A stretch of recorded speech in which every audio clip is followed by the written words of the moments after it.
everybody, happy Earth Day. I want to say thanks to everybody who's been out planting trees and picking up trash today and generally doing great things for the earth. I really appreciate it. I'm sure the earth does as well. Today I wanted to do a really quick video about one of my favorite plants that I'll be putting in my garden this year. It's Catmint, Nepeta.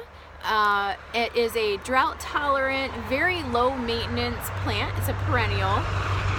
It's also deer and rabbit resistant, which means that the deer and rabbits don't go for it first. If they're very hungry, they'll eat it, but generally they tend to leave it alone. It's also really great for pollinators. You can see its little purple flowers, and it flowers for the entire season. It starts now in early spring and goes throughout the fall. So it's actually a pretty long season flowerer.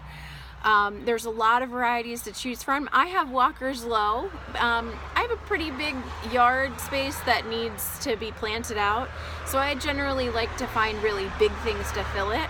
So this one, the Walker's Low, tends to get 3 feet tall. There's also Six Hills Giant, which is about 3 feet tall as well. There's Junior Walker, which is about 15 inches, and then you have the little guys like Little Trudy, which is about 12 inches, and the Little Titch, which is 8 to 10 inches. So there's one for everybody's garden. It just depends on what you need.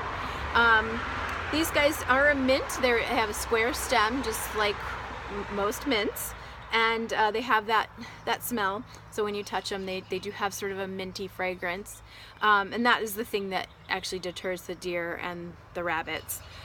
Now this isn't to be confused with catnip. Catnip is a Nepeta as well.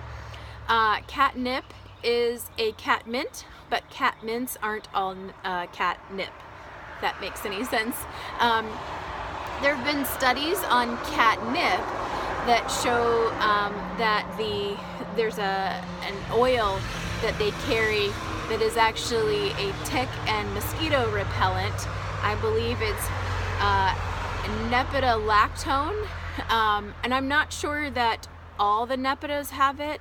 They've only done studies on catnip, so that's the only one that I know of that repels the ticks and the mosquitoes. I imagine that they all do, but I can't be positive. So why don't you plant some catnip along with your catmint, and then you'll have a tick repellent garden. But I'll be planting this along my walkways, like I said, because I'd like some color and something that's easy to maintain. About halfway through the season, these taller varieties will need a big haircut. So I usually cut them about 1/3 to 1/2 down, and then they'll continue to flower. You can just deadhead them too, but the taller ones tend to lay down in the middle of summer because they're too tall.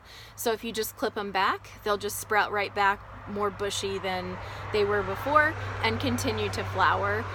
With the smaller varieties, you can just deadhead them and they'll continue to flower throughout the season and provide you with some color. And I like to mix these guys with black-eyed Susans, bee balm, and purple coneflower. Those are my favorites to mix them with. You can mix them with all kinds of things. They go really well. It's just a little tiny purple flower, so if you're trying to go for a purple garden, this might be a good choice for you. Anyway, I hope this was helpful, and I hope you're gonna go out and plant some catmint and maybe some catnip too. And I wish you a very happy Earth Day and happy gardening.